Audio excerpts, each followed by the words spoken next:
back.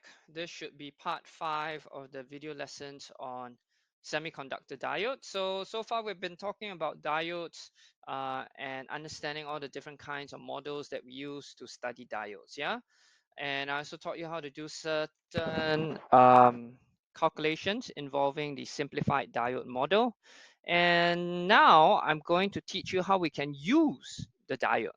Okay, so one very common use of a diode is to convert alternating current to direct current. Now, you should be quite familiar with what an AC versus a DC is in a previous chapter. So there are two ways that we can convert AC to DC, and we can do it in a half wave or a full wave rectifier. Okay, so let's take a look at the half wave rectifier. So this is the arrangement for a half wave rectifier. It consists of a diode and a resistor. Okay, so this is where you input your AC signal, and then let's take a look at what happens in between and what we get out of this. Okay, so let's look at the ideal diode. We're going to take a look at the ideal diode model first. Okay, remember, ideal diode is just a straight up, if I draw a IV characteristic graph, conduct or don't conduct. That's it. Okay, so let's take a look at here. Okay, so if I have the input is a positive. If it's a positive input, current will flow.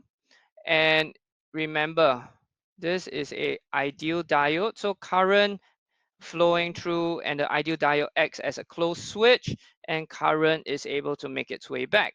So no problem, positive current goes through. Okay, and what about when the signal is negative? Remember, AC has a positive and a negative part. So now we look at the negative. So in a negative, the current wants to go in this direction, but the diode is reverse biased now, and current cannot pass through, so no current flows, and therefore I have zero current over here. Okay, so what does this mean? This means that the input and output waveforms, if we use an ideal diode model, it does convert an AC signal into a DC.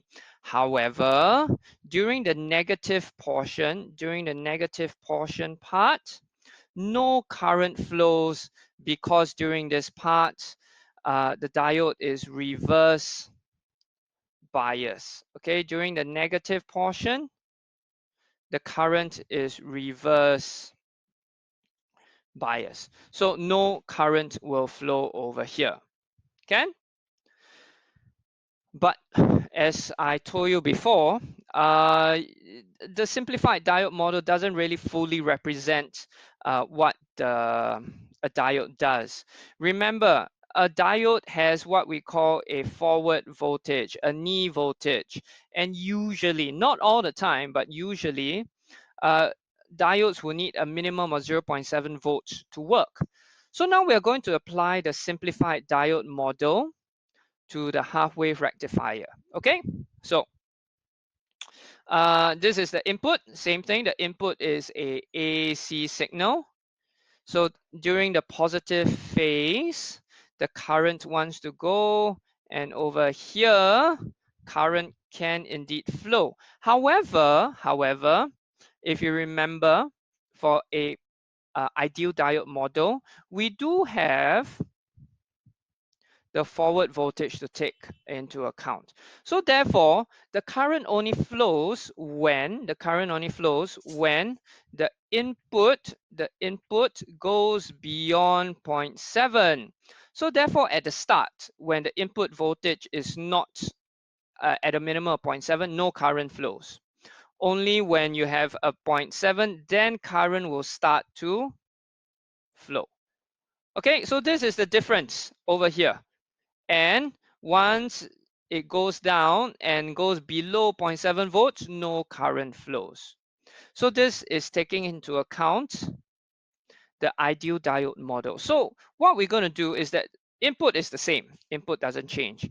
What we do have to do is to take note that anything below 0.7 volts will not give a corresponding output voltage, because anything below 0.7, the diode does not work.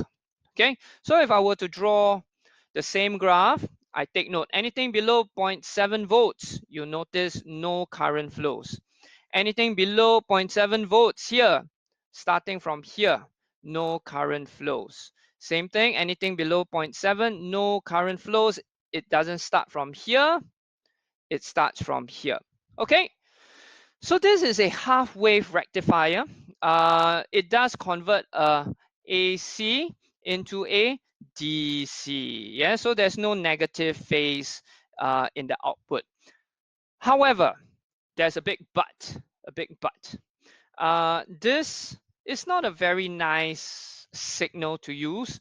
It's not very practical. It's not a very useful signal to use, because there are blocks of it where there is a zero signal, and can't really think of one right now which I would want to use. So we have to somehow think of a way to get a nice DC signal. We want to get a DC signal that is close to a straight line. Okay, that's